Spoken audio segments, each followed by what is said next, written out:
In today's episode, we're speaking to Tara Newman.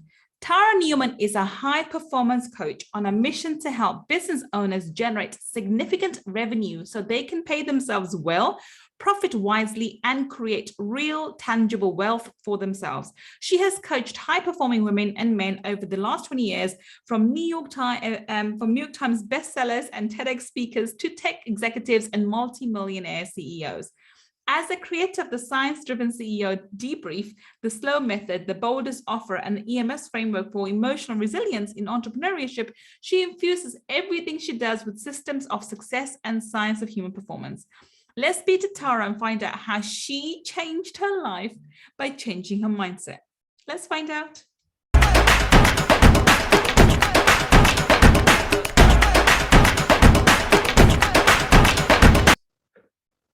Welcome. This is Gull, your money mindset expert. And guess what? We have the amazing, the gorgeous, the wonderful, the stupendous, amazing Tara Newman with us. Welcome, Tara. Thanks for having me, Gull. And with that kind of introduction, I'm just going to come back more often. Oh, you need to. I'll take it. Such an amazing individual. I am blown away with what you've achieved and what you've done. So, I mean, everyone's heard from the intro who and what you are, but do tell us, everybody, in your own words, what it is that you do, Tara. Sure. For me, I'm really looking to start a bold money revolution where specifically women, but men and women, look at money instead of taboo, but as the ultimate tool for freedom and change, both personal and social. Fabulous. And this is why we've resonated so well, because I'm a money person. I love talking, teaching about money and allowing people, actually making people become friends with money, because that's my thing.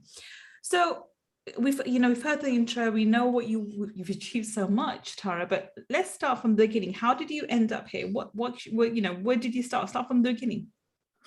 There's a couple of beginning points for me, but I am going to start with my money journey, because I think that's the most relevant to your audience. Yeah. And my money journey actually started when my first business failed and we went bankrupt. Right. And for 5 years, we were struggling to get this business started up. It was a multiple 6-figure manufacturing startup where we were making plastic parts for various different industries. And it was very expensive. It was in 2005, 2006. And then we started to get into the recession, 2008 and 2009. And by 2010, we were declaring bankruptcy. But during this time where we were really struggling financially, and I felt like my back was up against the wall, someone threw me the book, The Secret. And it was like the right book at the right time. Right.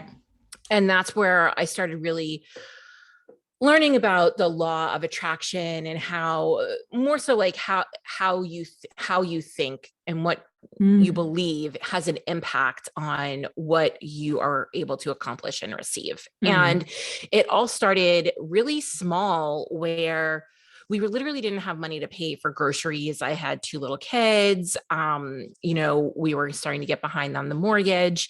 And like once a month, I would sell all of my belongings, because we were really successful before and we had lots of nice things, but I would sell things in a garage sale, and I would sit there and I would just believe that this was going to be like the highest producing garage sale anybody has ever seen. And while my neighbors were having garage sales and making like pennies, we were having garage sales and making hundreds and sometimes thousands of dollars. Yeah.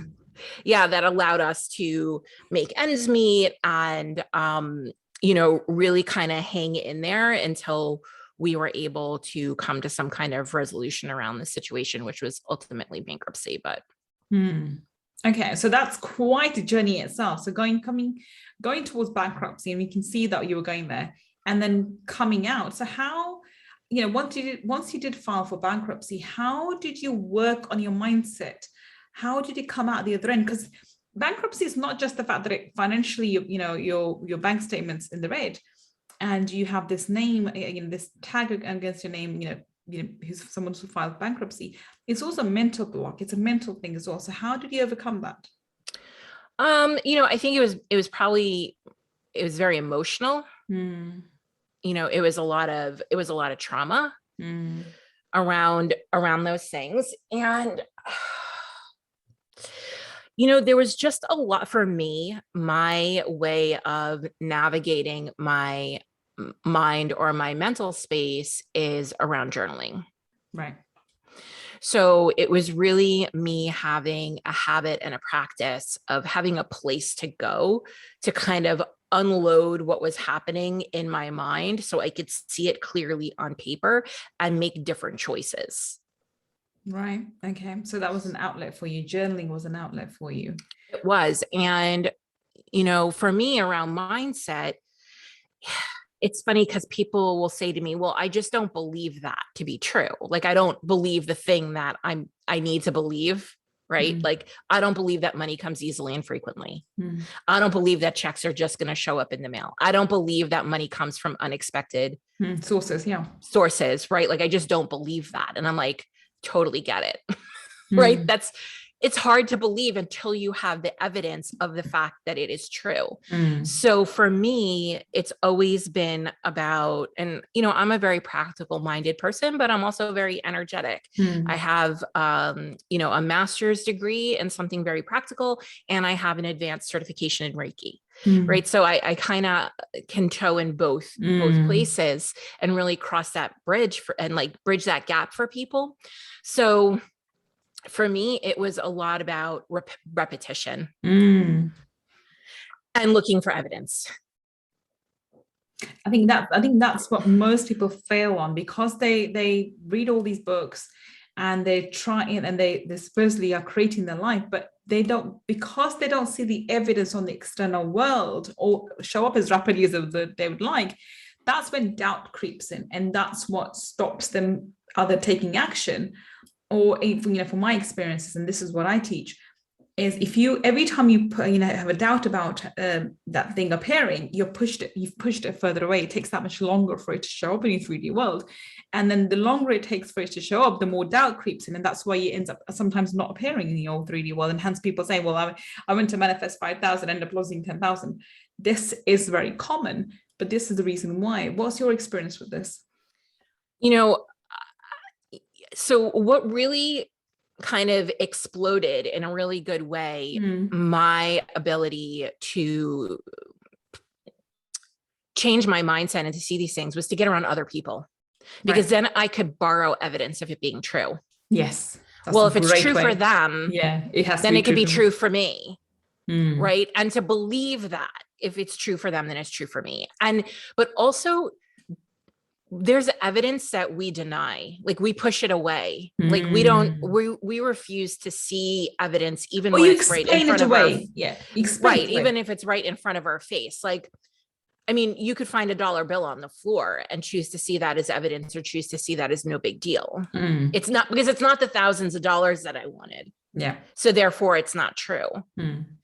Right. So I think that I've actually not been a naturally curious person, but that has been a competency that I've had to build, is like curiosity, experimentation, really widening my perspective on what's possible. So if you want to make money every day, and you take a look at a month where there's 30 days and you make 30 sales in one day, but you don't make one sale every day, is that still true? Did you make money every day? Technically, you made 30 sales. You can say that you made money every day, right? Or you can look at that, or you can say, listen, I made 30 sales. That's amazing, right? Or you can look at that and be like, well, I didn't make the one sale a day for 30 days, right? And so you have to really change how you see things and how they come to you. And like, also, like, things would come through my partner and I'd be like, well, they're not mine. They came through him. Because they came through him. Yeah. This is something that I see quite often, that when you get things through your partners, well, I wanted to manifest it myself, but the universe gives it to you in the most easiest and direct way possible. And if it's through your partner, sometimes it's easier to do it through the partner than it's through you. But people would not recognize that. Well, that's his, not mine. But a lot of people, if one person is the financial provider, if you are looking for manifesting money, money usually comes through that person then, because they may get a bonus, or they get a windfall, or they if they're trading, they make a big profit, so forth, right? Yeah. And I think for me too, it's okay to not believe, and it's okay to feel fear, and it's okay to feel anxious, but you can, if you use that as an opportunity to step into feeling the other way. So for example, because we went bankrupt and because we've had this experience, I tend to sometimes get a little tight-fisted with money. I could be a little like a bit of a hoarder with my money. And I don't love letting it, I don't always love it letting it go or trust that it's going to come back. But anyway, we went and we bought a whole bunch of living room furniture. And I love a good deal. We got a great deal from Pottery Barn. We were going to put it on our Pottery Barn credit card. So we still had cash flow, because both my husband and I own our own businesses. And we were going to do like, when they do the 0% financing, but for whatever reason, we couldn't get the amount of money that we needed for the furniture, and we had to pay for it in cash. And I freaked out. And I was like up at night, and I was like super worried about like, we were laying out all this cash. And I literally got up at 2:30 in the morning and put on a pot of coffee.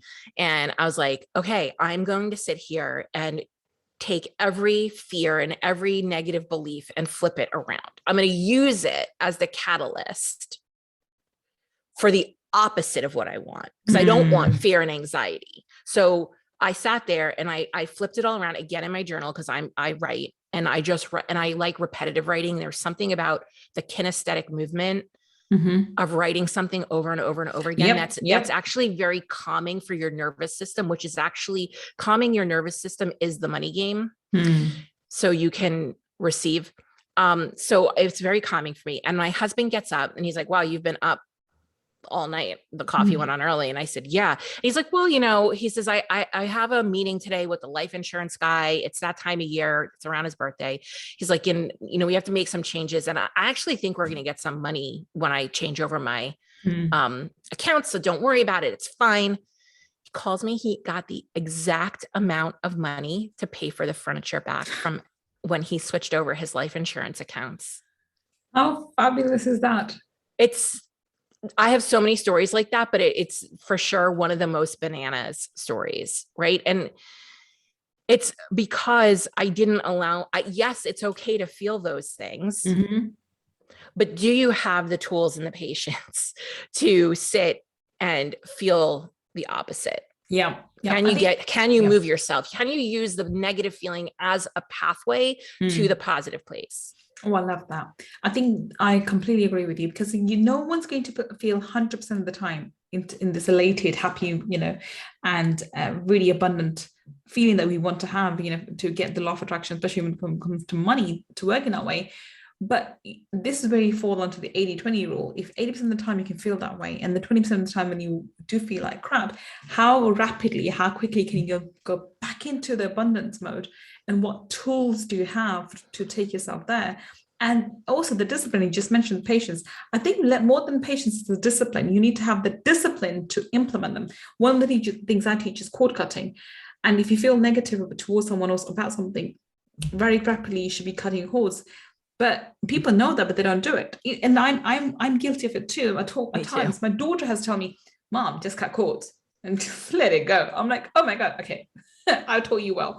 It's a good reminder myself, and I instantly will cut cords and I'll move on. But that's the thing, isn't it? Whether you have the discipline to take the right action when you are feeling low, right? Yeah, I think, and I think that some people think that, money mindset or having an positive energetic experience with abundance, or whatever you want to call it, means that you don't ever feel the other way. But it's always been my truth that because I felt the other way, I was able to bring myself to a more positive, more abundant place, because I decided I didn't want to feel that way anymore. I decided that feeling really doesn't feel great. Yeah. Right. And then I was able to shift. That's why I actually like things like frustration and feelings like that, because it's an immediate warning bell to me to make change.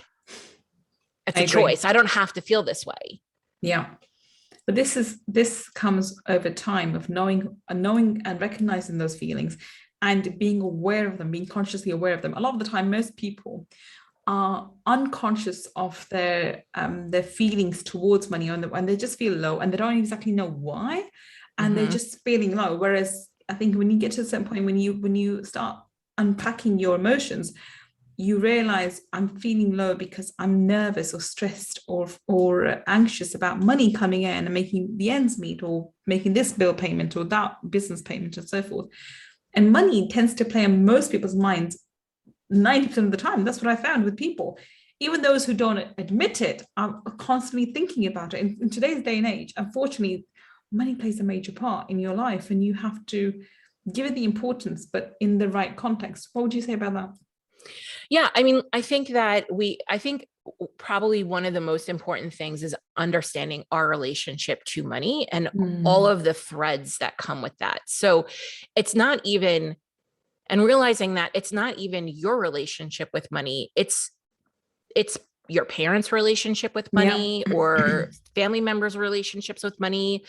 It could be generational trauma or story that comes up. I mean, the beliefs that my father has about money come from my great grandparents, and like having to really understand their story and why they felt that way about money, and then how that's been passed down. And is that true for me? Do I want that to be true for me? You know, and realizing where I have agency to rewrite the story and to be whatever I want it to be. Yeah. And I'm saying this 16 years later.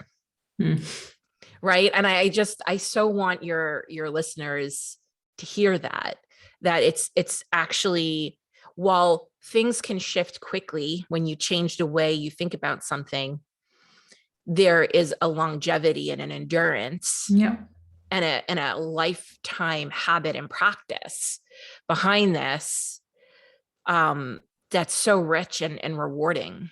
I mean, I agree with that completely, because I think I think people are not aware or don't give themselves the time to even look back upon their parents. This thing you just mentioned about, the parent story, I call it, earliest money paradigm, and you get that from your parents, and they've got it from their parents, and they've got it from their parents. It carries on generation after generation after generation, and it's subconscious programming until someone like you and I can come along and say, look, this is your money story, this is your subconscious programming. People are not even aware of it. It's just part of the paradigm. So, and as you're aware, paradigms are there that you don't even question those beliefs. That's just how things are. And until you recognize, like, actually everything, those paradigms are just beliefs too. They've just been reinforced time and time again through generation after generation after generation. We can change all of these beliefs. And this is what you should first recognize, become aware of. And only then can you go about changing them and rewriting your money story. No? Yeah, I think people get so stuck in shame about it. Yeah. Right. And so it closes them down and they don't want to talk about it. And they don't, like Brene Brown will say, like, shine a spotlight on it. They just want to hide it inside themselves. And it makes it really hard to make progress that way. Yeah. Yeah. And it's, if people can realize that, Mark Wolin has a book called It Didn't Start With You, I think is the name of the book. It's about generational trauma and epigenetics. And like, if you can realize that this isn't about you, it's about so much about your lineage. It's so much about society's perspective on money and the conditioning that you've had growing up, and that it's not about you, but that you have the power to change it. Yeah. Yeah, definitely. Definitely. I think this is the key, but, this is why, I think when people come and work with me, I spend a long time on the earliest money paradigm. Apart from, it was the first thing, forgiveness, but after that, the very next topic after forgiveness is the earliest money paradigm. This is the reason for it, because most people are walking around with their subconscious programming, and then they are bashing their head against the wall when it comes to not being able to, do well in business and or if parents had a financial trauma, they would repeat the same situation. And I myself actually created my whole mother's exact life in my lifetime, and which was for me, instead of becoming the victim about it, I used that as a, oh really, I did this, oh my goodness, oh dear. And there's like a light bulb moment, and I realized if I could create this, yep, what else can I create? That was the springboard for me. But that's the difference, of becoming aware of the spiritual laws of everything, not just money, but everything, and realizing how you can change. Now let's talk about your business again. So once you were once you had filed for the bankruptcy, how did you come back out? How did you build your business again, and how did you go from building that kind of business to now working with people on the money? Yeah. So that business was really like my husband's primary business, although I was a partner in it, and I maintained my corporate role while he was getting that business going, because it was the only stable income that we had coming in. We declared bankruptcy. We started all over. He went back to work for somebody else. He's now working for himself. And then I remember when we declared bankruptcy, the only thing I ever wanted to do was own my own business. Like when my parents asked me, my dad was a business owner. When my parents asked me what I wanted to be when I grew up, I said in charge. Like, that's it. Like, I just wanted to own my own business. And I went to school for industrial organizational psychology, which is actually a very complicated way of saying the study of human behavior at work and business. Wow. And so I had gone into a corporate setting because I wanted to work with leaders. I wanted to work in a large business, see how it worked, so I could then go and start my own coaching consulting practice. And when my husband declared bankruptcy, I said to him, I said, "You've ruined my life. I'm never going to be able to start my own business now. Like, how do I do this? I can't even access credit. Like, this is all cash." For 10 years. Like, we eventually rebuilt our credit. That's not 100% true. You do get credit. It's just not as easy. And it's certainly not anything you could build a business off of. But I did. In 2000, the end of 2014, I started my current business supporting small business owners. It's kind of morphed over the years. And I've really over time gained confidence and was able to really look at what my zone of genius has been. And so now we support female experts in running service-based businesses that are high ticket, premium services, however you like to call it, so that they can significantly increase their income. And we give them the ability, the know-how to create the offers and programs to help them step out of one-on-one work. We give them the sales skills, which is something that most women don't have and shy away from, as well as I'm certified profit first. So we give them the practical skills to manage their money, because that is also something that's really missing. So, really the practical and the mindset pieces. Fabulous. Okay, so that brings us nicely to an end of where you were and how you crossed over to became an expert on money and helping, and what you currently do, and that explains the affection and the interest in money mindset, which is wonderful. Right, so this has been a really, really interesting conversation, Tara. I think we have to have you back on Mind Talkies, because I think we need to carry on the conversation, probably more in depth about certain aspects topics we touched on today. But for the time being, do you have anything that you want to leave everybody with as a parting comment? I think that when it comes to your money mindset, I just want to remind everybody that it's really the compounding effect over time. The more you believe, yes, the more you find evidence, right? And to really stick with it. And, depending on where you are in your journey, you might be feeling any kind of frustration, and that's okay. But really when you stick with it for the long haul is when there's so much benefit. Wonderful. That's absolutely lovely. And I completely agree with that. This is what has been my experience as well. the more it becomes spiraling upwards, isn't it? The more evidence you see, the more reasons you create to have the evidence in front of you. So it's you can either spiral upwards or spiral downwards, and let's all spiral upwards. So Tara, quickly tell us, where can we find you on the internet? How can we connect with you? Sure. I have a podcast called the Bold Money Revolution podcast, and I hang out on Instagram. I'm at the Tara Newman. Okay, wonderful. So both the link for Tara's podcast and her IG, actually all her links will be available for you guys. Now, if you're listening to this podcast, then you'll find them, all the links and all the details in the show notes. And if you're watching this on YouTube, then down below in the description section, you will have all Tara's links. Do check her out. She's awesome. And I'm going to check out her podcast myself because I'm quite interested in what she has to say. She's fabulous. Well, thank you so much, Tara, for being such an amazing guest for us. Thank you for having me on, Gull. Thank you. And for those listening, thank you so much for joining me today. And Tara, I will be back on another Friday feature segment with another amazing guest sharing how they changed their life by changing their mindset. Until the next time we meet, this is Gull Khan signing off. Take care and bye for now.